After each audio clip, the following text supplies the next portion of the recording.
my dreams and my old team ran too far. What's good, Angelites? It's your boy Angelo's world. Welcome back to our world. Y'all see that thumbnail? Y'all see that title? Charlie Hodge, Elvis, the friend he knew. Let's check it out together. Smash that like button. Let's run the likes up. And let's get started to it.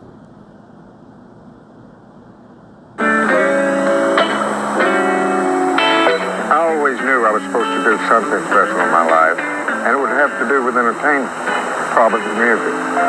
But what could a little kid from Decatur, Alabama possibly do that would matter to the world? One night, backstage in Memphis, I would find out. Elvis walked over to me, and my life was changed forever. I'm Larry D. here in the Great Smoky Mountains. With me, a legend in his own time, Charlie Hodge. Charlie, you spent over 17 years of your life with one of the true legends of the 20th century. At all of Elvis's homes, there was always one bedroom. It was Charlie's bedroom. You performed with him on stage. You were in many of his movies. You were his vocal coach at one time and one of the best friends of his entire lifetime. You wrote a book, Me and Elvis, which today is a bestseller. And now this video. There's been a lot of things said about Elvis all these years, and a good bit of that is made up by the press. Elvis fans all over the world have followed his life and death, and for a long time, I felt the real story should be told from someone who was there, by his side. And I especially wanted Lucy Marie to know the truth about her dad. I wanted to share some of the pictures and home movies most people have never seen before. Some clips of the fun times we had, the Army, the music, the shows, personal family times, the Elvis I knew. First of all, people should know that Elvis was a very intelligent man. He knew where he was going, and he knew how much he had to learn. He even realized after a time how big he was around the world, and he always had a plan and was in control.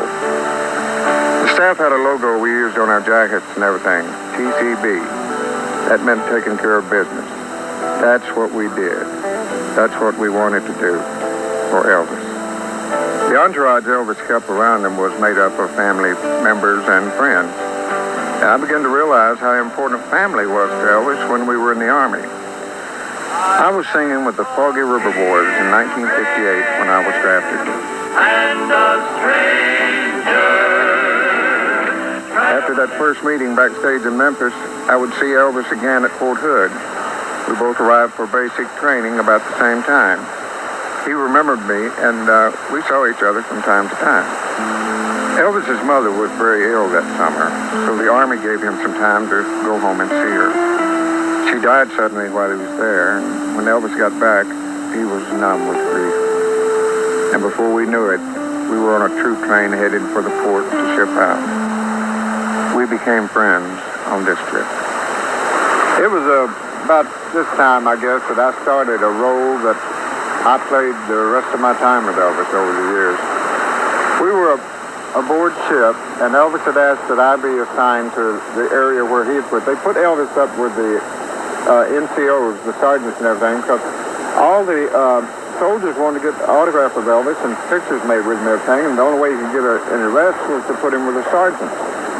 So he didn't know anybody up there, and he asked that I be put up there with him. And of course, it had only been a short time before that Elvis had lost his mother. And daytime was fine. We were going around the ship. We were playing with the accordion, band, and everything. And then at night, after we went to bed, I could hear Elvis breathing in his bunk. And I would get down and I'd start telling him jokes and stories until he would laugh, until finally he was just getting exhausted and he was tired and he could just go to sleep. And I thought, well, I didn't realize that what I began there wouldn't be just a trip across the ocean. It'd be a trip around the world with my main man, Elvis. Y'all, let me know when this interview was. I would really like to know. Let me smash that like button. And again, y'all smash that like button on this video too. There was anybody that was ever a friend and to Elvis Presley, it was Charlie Hodge. I was fit-shining my shoes in barracks one day, and somebody came over from the first sergeant's office and said I had a phone call. Went over there, and Lamar asked me, could I get a 15-day leave? Elvis wanted to go to Paris for 15 days. So I got permission, man, and got in touch with Elvis. We went 3 days in Munich, Germany, and then 10 days in Paris. So we got there, man, and the first thing we got there, we were exhausted. It's early in the morning, and we're up on a hill overlooking Paris. These people wanted to see the sunrise in Paris, and we were dying to go to sleep. So when we started doing like all the tours, we were catching the show at the Lido de Paris, the Moulin Rouge. We tried to be like regular tourists and walk up down the Champs-Élysées, but they said, Elvis, you can walk around in Paris because they don't do stars like they do stars anyplace else. They leave you alone. And we said, good. We went for a walk on the Champs-Élysées, and you'd have thought France de Gaulle had come, Charles de Gaulle had come there, whatever his name was. And because the people hit us, and we had to fight our way to a movie theater, buy a ticket, and go in. And we called our driver that had the limousine. He come around and met us at the theater. We went straight through the theater, got the limousine, and left. So we didn't try that anymore. But we'd go shopping at different little places and catch the shows, and it became a daily. I remember one time we were riding up the Champs-Élysées between the Arc of Triumph and the Eiffel Tower. And Rex Mansfield and Elvis and I started singing a trio of some number. And we just kept singing the same song over and over again. And we were just going from one end of the street to the other one. And finally, we said, Lamar, get out and go cancel the show. We were going to the Lido show at night, so we had Lamar go in and cancel it because it was more important. We were enjoying ourselves singing, just riding up and down there from the Champs-Élysées to the Eiffel Tower, down the Champs-Élysées, the Eiffel Tower, between the Arc of Triumph, We just rode and sang and sang. And then the girls from the Lido show would come over and see us. And I remember one night they called, the theater called and said, could you have the girls come over? And we said, well, what's the problem? They said, well, we really would like to start the show. They'd been there all night. Elvis loved to watch the movies on the post, and he actually studied the actors. He noticed that actors with dark hair lasted longer. His hair was naturally light, but after his first movie, Love Me Tender, he had it dyed black. I think it was a couple of months, maybe 6 weeks or so before we left Germany. We were having a little party at Elvis's house there at 14 Goethestrasse. I'll always remember that. And a guy from the Air Force that was a friend of ours brought this young lady over with me. It was Priscilla. She was 14 years old at the time. And Elvis, I think, was just dumbfounded. I mean, he didn't hardly speak to anyone else the whole evening. He was just talking to her. And when she left that evening, he called me over and he said, Charlie, did you see the structure of her face? It's almost like everything I've ever looked for in a woman. So I think he decided that night that Priscilla was going to be his wife. It was a pretty good plan because it worked out. Elvis was getting ready to record his first album after getting back, and he asked me to go along to Nashville. When I asked him what I would do while he was busy recording, he said, well, we could sing "Oh, We'll Be Home Again" like we did on the ship. That would be the first full duet I've ever put on an album. We had harmonized our way through the Army.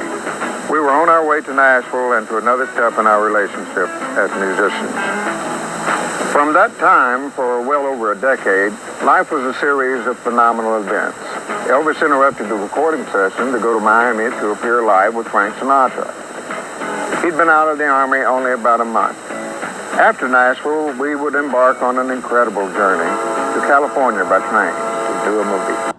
I remember you guys telling me about the Frank Sinatra Come Home show that happened. I was gonna react to it. You guys let me know if you guys still like that. Colonel Parker, Elvis's manager, had reserved 2 railroad cars for Elvis and all the guys. One was a sleeping car and the other was a private dining car. If you can picture this scene, all along the tracks, at every little train station and crossroads, people stood to see and wave as Elvis and the train went by. Even though the train didn't stop there, they knew Elvis was on that train. much like the political campaigns years ago. Elvis was very quiet whenever he looked out. As I look back over my life, I don't think anything that happened to me was by chance. From 1961, I guess it was, to 1966, I used to get tired of sitting around the studio when they was doing movies, because you go there, you get there at 8 o'clock in the morning, you don't do anything till 5 o'clock in the afternoon, then you go home and take a break. But so I talked to Elvis about me going out and working some nightclubs with Jimmy Wakely. And because I'd known Wakely on the old Ozark Jubilee, and I'd sung some with him.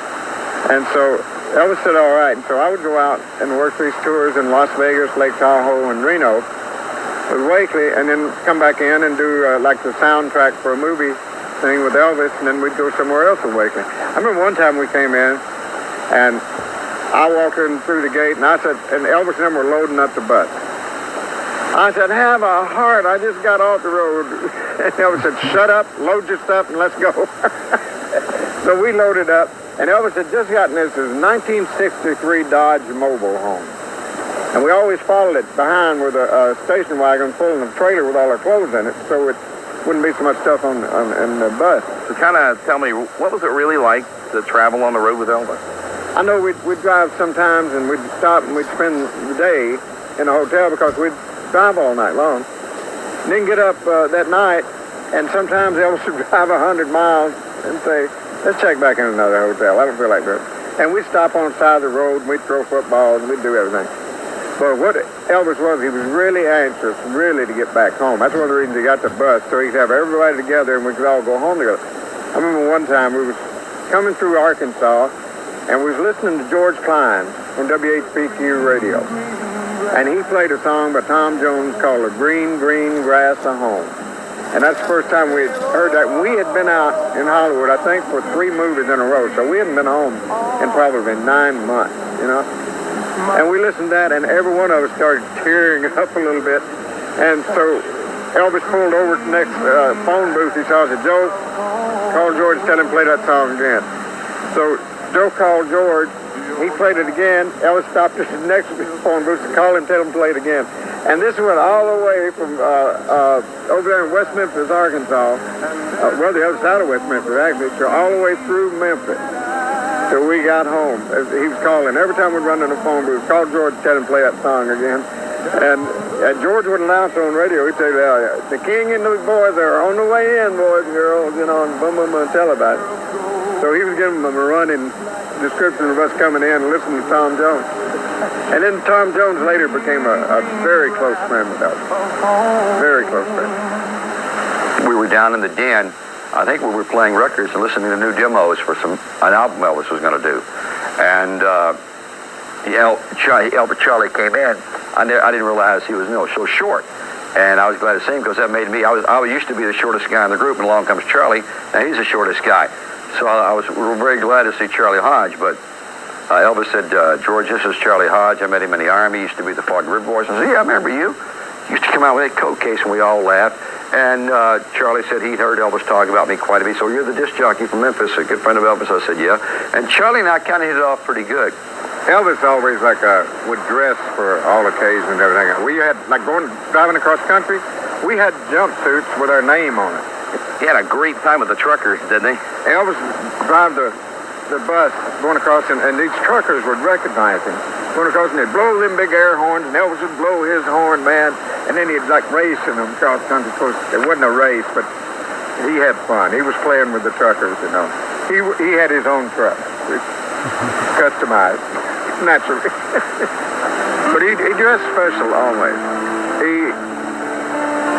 Elvis was proud of who he was, and never wore a disguise that I know of at all. And he would always dress the way Elvis was supposed to look. So he was dressing for the fans every day. A lot of pride. Yeah, a lot of pride in what he had done, what he had accomplished, and who he was. And Elvis could dress, nobody else would look that good in those clothes, but he would look fantastic, you know. You know, it's funny, when we'd leave Los Angeles, going to Hollywood, or coming to Memphis, and we'd leave and nobody'd know what time we left. But somehow, when we got to Graceland, even if we flew, it's not going bus. If we left tonight, caught a plane, and it's midnight here, and 6 o'clock in the morning we're landing in Memphis, there'd be a crowd there waiting. Somehow the fans knew we had left, and they passed the word to each other. And the same thing, we'd go to L.A. There'd be nobody around the house in L.A. We'd leave late at night on a plane, go to L.A., get to the house, crowd of people standing out there when we got there. They kept in touch with, they had their own underground. They knew where you were. They knew where we were, yeah. When we'd get into a town, we'd be on tour, and we'd get off the plane. Sometimes they'd have like 2 or 3 Cadillac limousines there, and Elvis would get in one, and Dr. Nicopoulos and myself would get in another one, and somebody else another one. Then we always had the bus for everybody else. And if there were any fans outside the airfield there when we went out, they didn't know which one to follow, because Elvis could be in the front one, he could be in the middle one, he could be in the back one, unless you could really get a good look at him. And the way those cars were moving, because the police were always the greatest anywhere we went. They gave us police escort. So when we left the place, we was already doing 30 or 40 miles an hour when we hit the highway, you know. But Elvis, we did that every so often. You know, Elvis would be in one car, I'd be in another car with Dr. Nicopoulos, and then you couldn't tell. It might not be anybody in those cars. Elvis might have been on the bus also with the rest of the guys. In fact, I remember one time when we were playing here in Tennessee, and we had a limousine to take us to the concert, and there were so many people outside the motel, we thought they was going to turn over the car, and from then on, for the next 2 nights we did concerts, we rode in the bus because we figured they couldn't turn that over. The fans would get excited, though, sure. Oh, yeah. Now, tell me about the secret mission you had in regards to Elvis's wedding. When Elvis decided to get married, it was like Mission Impossible, man. Very few people knew what was going on, you know. Joe Esposito knew, and I knew, and the Colonel, of course, knew, because Colonel set it all up. And all the guys thought I was driving Colonel down to Palm Springs, because that was one of my normal jobs, drive him to Palm Springs, go down Monday morning, pick him up, and drive him back. But what we were doing during this whole period of time is we was heading, like, going to Palm Springs, but see, just before you get to Palm Springs, you turn left and go to Vegas. So we were going to Vegas, and the Colonel was setting up Elvis's wedding. And we couldn't even talk to each other about it. Everything had to be kept, each person doing what they're doing, nobody else knows what the other person's doing. And so this went on until time for Elvis to get married, and then we left the house in the car, drove to the Beverly Wilshire Hotel, drove downstairs, went up and stayed in one of the rooms for 2 hours.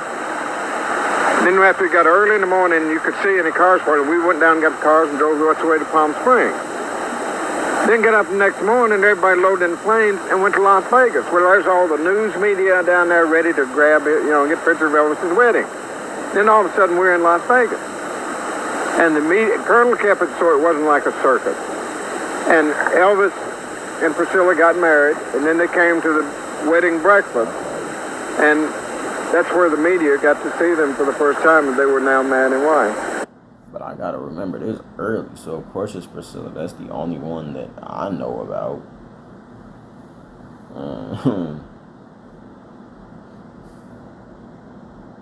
But the Colonel handled that so there would be no circus. His marriage could have some elegance about it, you know, some privacy. And it was just beautiful. Charlie, tell me, after Elvis and Priscilla got married, the close-knit family you all were, how did your own personal lives change, whether at Graceland or in California, wherever? I think my favorite time of living with Elvis, where it was more like a family, was when Elvis and Priscilla got married. Priscilla took over the running of the household, you know, and planning the meals and everything. And we ate dinner every evening in the dining room, like at Graceland and also at the house in L.A. And Priscilla would sit at a certain place, Patsy and Gigi at another place, and me at another place.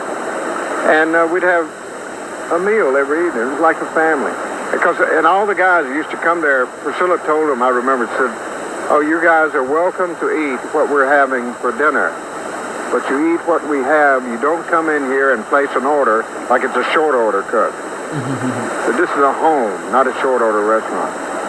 And she began to plan, and it felt like home. You know, it's just, there was always one room that was Charlie's room. And she just fixed this and up with my favorite colors and everything, you know. And we'd have dinner there in the evenings, and Joe and Joni would come up and join us, you know, Joe Esposito and his wife Joni. Sometimes Colonel Parker and Tom Diskin, his aide, would come up and have dinner with us, and it was like a family, you know, and it felt good. I missed it when their marriage was over. I really missed that.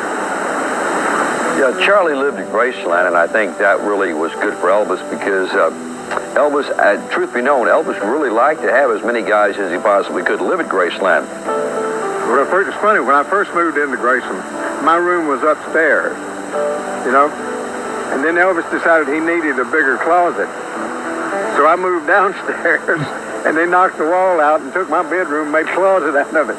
And it was a regular-sized bedroom. It's just he needed that bigger closet. Then I moved downstairs into a room next to where the 3 TVs are in the wall, and I lived down there for years. And then the last couple of years that Elvis was alive, I lived in a garage apartment. And it's kind of like I had my own living room out there and own a huge bedroom. And I could bring my friends in to visit with me without taking them inside Graceland. But Graceland is just the greatest memories in the world, man.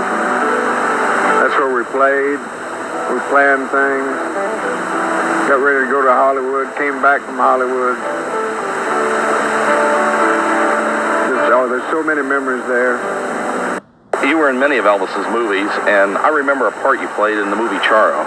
We were on location in Arizona, and Elvis was, he was looking forward to doing a Western, you know, to where he was, in the picture, he's like a gunslinger, a Charo.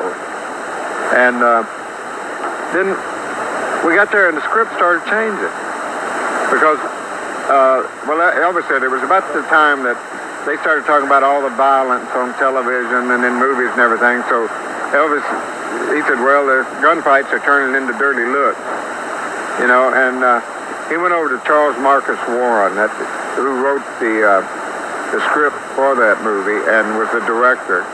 And he said, what's wrong, Mr. Warren? And he said, Elvis said, they called me 3 weeks ago and said, we're doing an Elvis Western.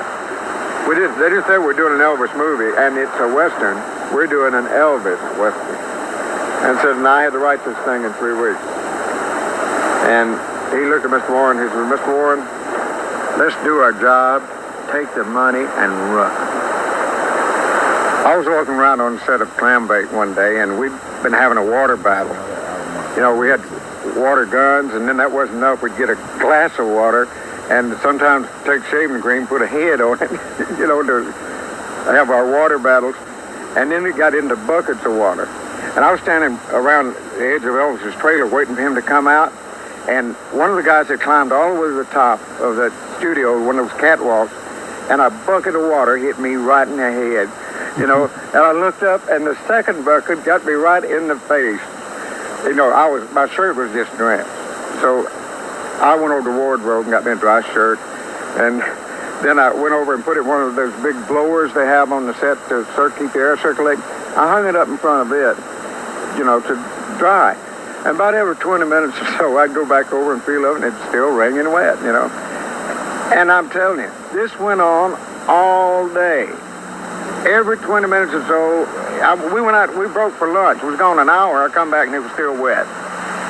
So one time, I went around there and felt it was still wet, and so I walked around the edge of the trailer, and I turned and sneaked back and looked around, and Elvis had a fire extinguisher and was getting it all wet again. He'd been doing that all day long. We was doing a picture of Trouble with Girls. It was one of those pictures where we were having water battles, you know, and firecrackers we'd light around each other, and just, you know, just things to do when they weren't shooting. And it was getting towards the end of the picture, and the last scene they shot was a scene where Elvis was lying on a circular thing that went around like that. It was all black, and he was in pajamas, so they could show that scene where he's floating through the air and so forth.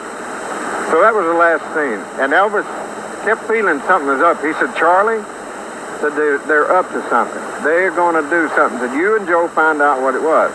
Well, somehow I got sent to the colonel's office and Joe got sent somewhere else, and we never did find out what they had planned.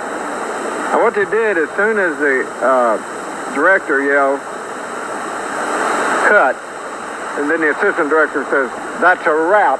That means that's all the shooting, it's over with. Richard Davis and I think Jerry Schilling, all these guys had pies that they had gone and bought. And Elvis raised up, and by the time he raised up, he caught pies coming in every direction. He was picking up just meringue pie and throwing it back at them like that, you know. And just got pie all over. Well, he went and cleaned up. He said, find out where they are. Debbie Reynolds, Bill Reynolds' brother, was Elvis's makeup man. That was Debbie Reynolds' brother. And he was over at this little bar, kind of catty-cornering from the movie studio, with his friends laughing, having a beer. Oh, we got Elvis, man. He's been shooting those firecrackers. We got him this time. Well, Elvis sent us guys to grocery stores, and we went and bought whipped cream. We must have had 20 cans of whipped cream. So we went over to this little pub, and we came in from both doors. And Bill looked, and there was nowhere to go. We were coming in the only exit, you know. And he's over in the corner like that, and Elvis and them just took whipped cream and just buried him in the corner with whipped cream there, man. And then we just left. But it was all in fun. It was all in fun. Elvis loved the islands. Hawaii was one of his favorite places to go. We went there several times over the years. And he used to love to stay at the Cocoa Palms Hotel because that's where he'd stay when he did the film Blue Hawaii. He loved the Hawaiian ceremonies at dinner time. To announce dinner, the hotel set signal fires among the trees. And also, while I was there, the Navy always put their admiral's barge at his disposal. What not many people knew is that Elvis had given a special concert to help pay for the Arizona Memorial in Pearl Harbor. Just beneath the memorial is the sunken battleship. Whenever he went to Hawaii, he liked to take people out to visit the memorial. Elvis was resting in his dressing room right after the Aloha from Hawaii television special, which, by the way, was seen by 2 billion people around the world. One of the guys came in and said there was someone to see Elvis, and it was Jack Lord. Well, now, Hawaii Five-0 and Jack Lord, Elvis watched them every time they were on, so that was one of his favorites. So Jack came back there, and man, it was just like instant friendship, you know?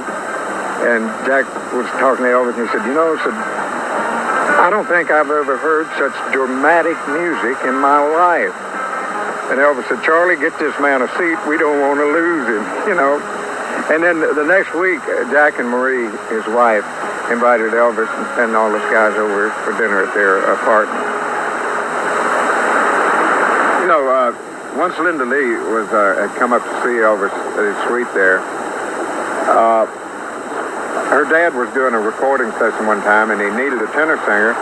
And she said, well, Charlie Hodge works for Elvis, and he used to be with the Fog River Boys. So Wakely had me come over and do a recording with him, you know, doing some vocal backup with this quartet he had.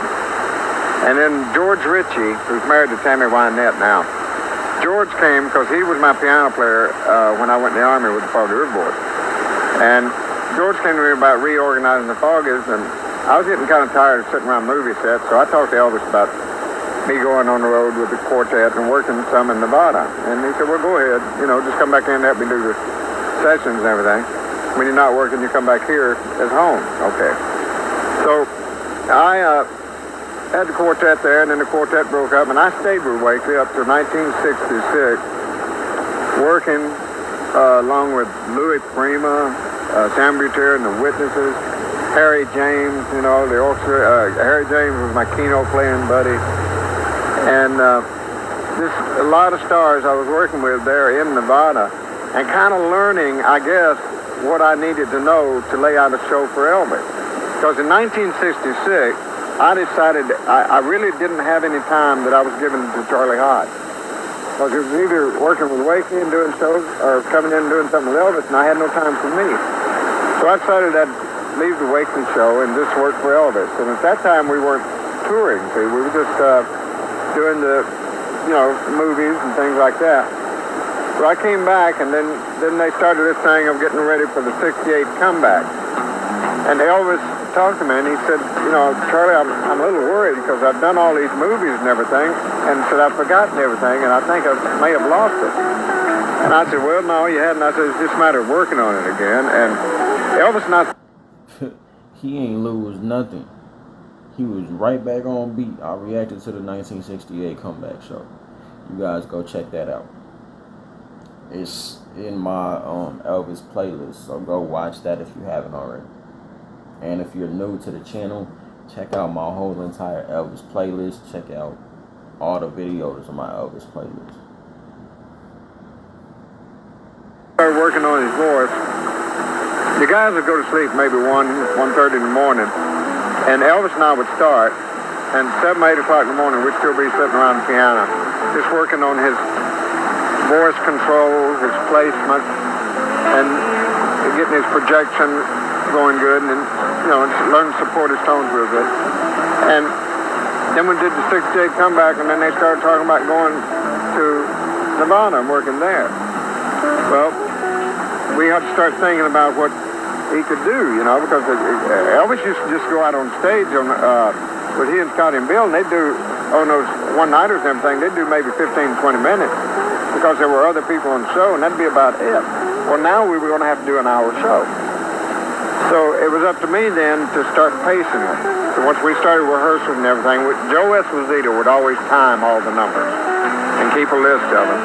And we would rehearse in one night. We'd rehearse as many as 40, 50 numbers. And people say, well, how do you get a show out of that? You got to rehearse a show. Well, what we did is what we rehearsed, I took and made a show out of it. When Elvis would start to do something, Charlie, would you take if Elvis started singing a song that nobody knew, and Charlie knew that we did, so he would point at the stamps and even give us the chord to sing with to sing the background with Elvis.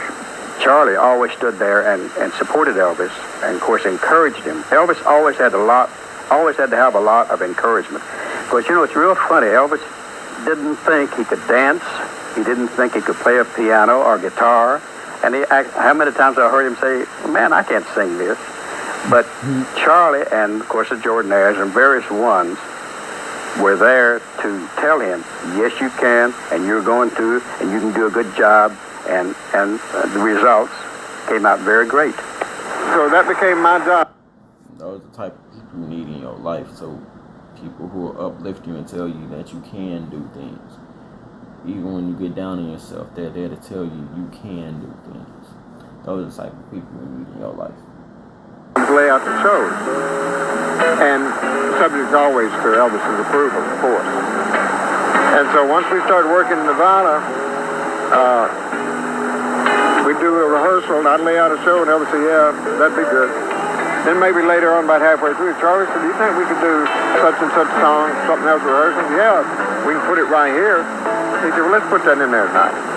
So put that in, and then he would decide he didn't want to lose that other number. See? So then I would tell him, well, they're about the same tempo, so talk between the songs. And then people won't notice it when you go back into it, it's the same tempo. Because he'd be doing a song, and he wouldn't want to throw it away. Over the years, with songs that he did on stage or songs that he planned to do on stage, we had over 500 orchestrations that he could have done at any time. If he'd just called it out, the music was there. Charlie Hodge, I think Charlie had a whole lot to do with Elvis's stage performance. I don't mean Elvis's personal performance.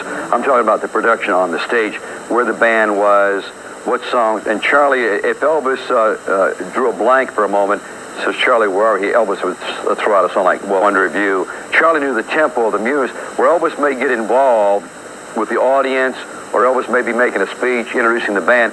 Charlie always had the song list there, and they knew the tempo of the songs and what songs would go over at certain situations. And so Elvis would look to Charlie, and Charlie would, under his breath, you wouldn't hear him, but he would call out a song title. I'd have to say that Charlie Hodge was, outside of Elvis, the most important man in the Elvis Presley show. Well, one by one they came. I mean, the best of the best. We had Jerry Sheff on bass, Larry Mahoverak on piano, John Wilkerson on rhythm guitar, and the great James Burton on lead guitar, and that fantastic Ronnie Tutt on drums. And I took the acoustic guitar and I sang with Elvis. Larry only made the first engagement for us, and then Glenn Harden joined us with his piano after the next opening. Elvis then called in the Imperials Quartet and the Sweet Inspirations. And one of the Sweet Inspirations, it was 4 of them at that time, was Sissy Houston, the mother of Whitney Houston. And we began to plan the show. We went and we caught Barbara Streisand, who was kicking off the first month at the New International Hotel. And this is the same stage that Elvis would be on, you see. So he began looking at it, see, it was such a big stage that you looked alone out there. Barbara looked like she was by herself. And he wanted to have people around him, so we had the big orchestra. And he got this idea from going to see Barbara and Tom Jones, who, Tom and Elvis had been friends for just years. And seeing the stage and what Tom would wear and everything, he decided what he wanted to wear and kind of how the lighting should be. And from watching all these shows, see, he could get an idea of what was happening in Las Vegas today. See. Elvis decided that he didn't think he'd feel comfortable in a tuxedo. So what he did is, he was in karate, and in karate they have an outfit there where it's called a gi.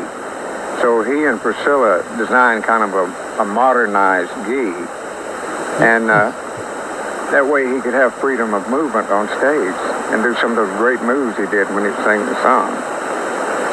We started planning what we were going to do in 1969 before we opened in Las Vegas. And at first Elvis didn't want to use his guitar. He thought it'd just come out without it. And we sat down and we talked about it. And I said, well, gee, everybody's used to seeing you. Like your first album had that picture of you and guitar on it. And maybe we can use it the first 2 numbers and then lose it.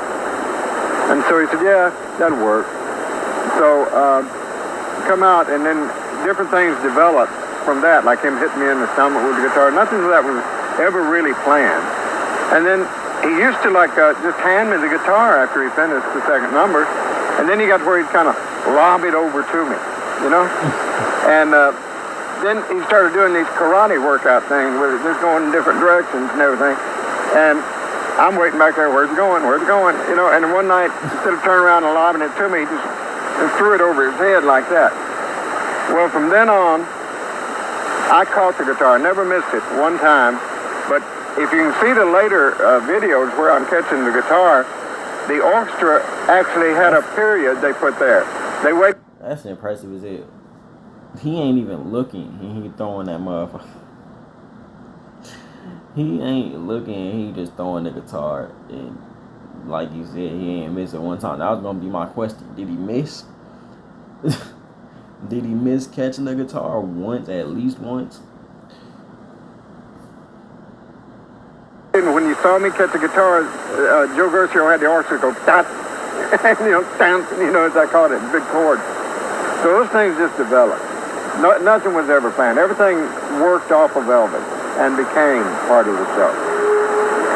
And the rehearsals before the opening were marathons. And the intensity and excitement was building, and everybody felt it. We'd rehearse all night long sometimes. Somebody asked me one time, what all I did on stage for Elvis, and it was a number of things. Like I laid out the shows, subject to Elvis's approval, of course. And if he wanted to change a song during the show, then it was my job to get it lined back up so that the orchestra could keep their music, in line. Because the way the music's laid out that way, And then another thing I do is like Elvis, like on the, the way he worked and everything, at the end of the song sometimes, he'd just be totally out of breath. So I'd help hold his note for him, so if he's out of breath, I'd be hanging on to it.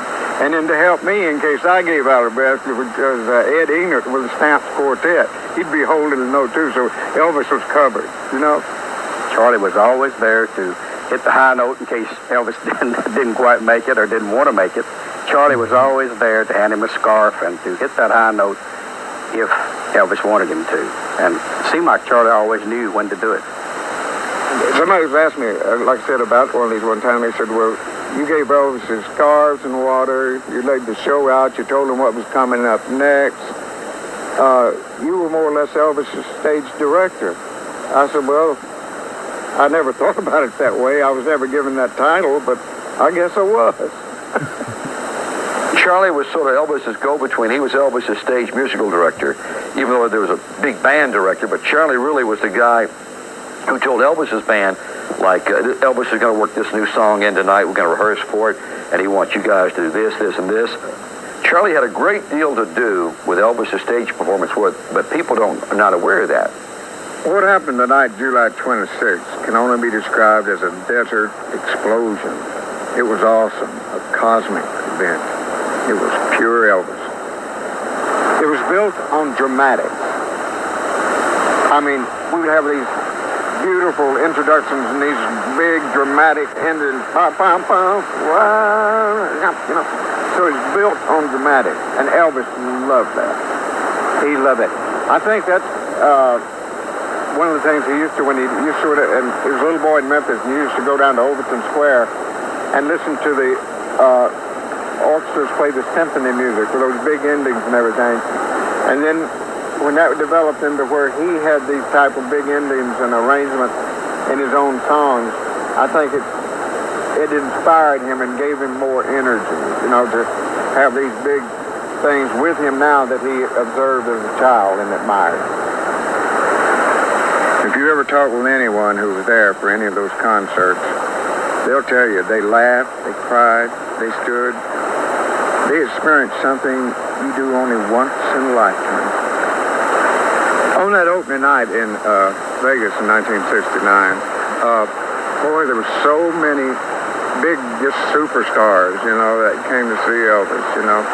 And there was a whole booth section there down front, and there was nothing but stars there, you know.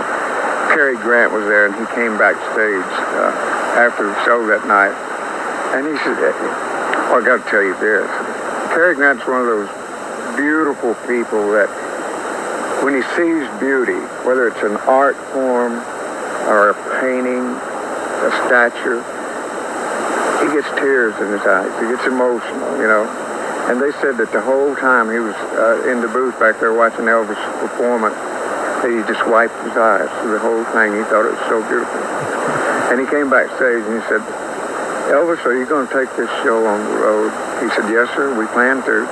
He said, oh, that's good. The people should see you. He said, it's so beautiful. And Yul Brynner came backstage one night. And it was that magnificent, big, manly voice of his. You know, he said, Elvis, thank you for the enormous amount of pleasure you've given us this evening. Just very elegant, you know. And Sammy Davis Jr., of course, every time we played Vegas, I think, he came and he wouldn't sit in the booth. He wanted to be right next to the stage at one of those tables. So, like he said, I can see the man work, you know. He was there the first night we did Thus Spake Zarathustra, what everybody calls 2001 Space Odyssey. Elvis, that was Elvis's idea, by the way. He went for a drive one day, which a lot of people didn't know he could go out anywhere by himself, but he went out in his Stutz Black Hawk, and he came back and he came up to me and said, Charlie, do you remember that theme on the 2001 Space Odyssey? I said, yeah. He said, that'd be a great opening. We had 37 pieces on stage in Las Vegas. The only thing is, on the road we could only carry the brass. We couldn't carry the reeds and the strings. The only time we ever used the reeds and the strings on location like that was when we recorded at Madison Square Garden. And then it was conducive there to use the strings and the reeds and the brass. But the whole thing was magic.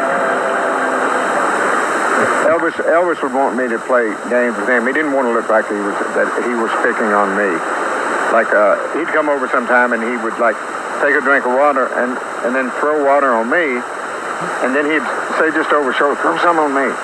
So it looked like that we were playing with each other, and it wasn't just him picking on me. which I would do, and sometimes I'd take a kick at him just as he walked off and just barely miss him, you know, something like that.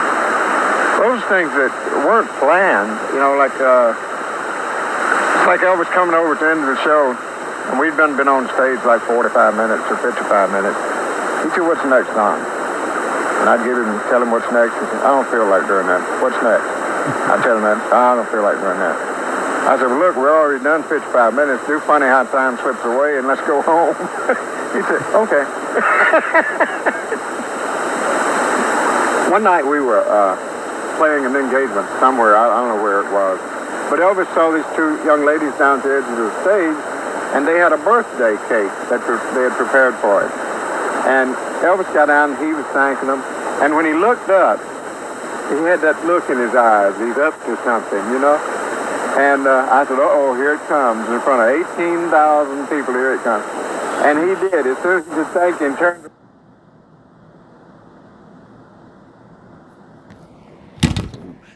My bad.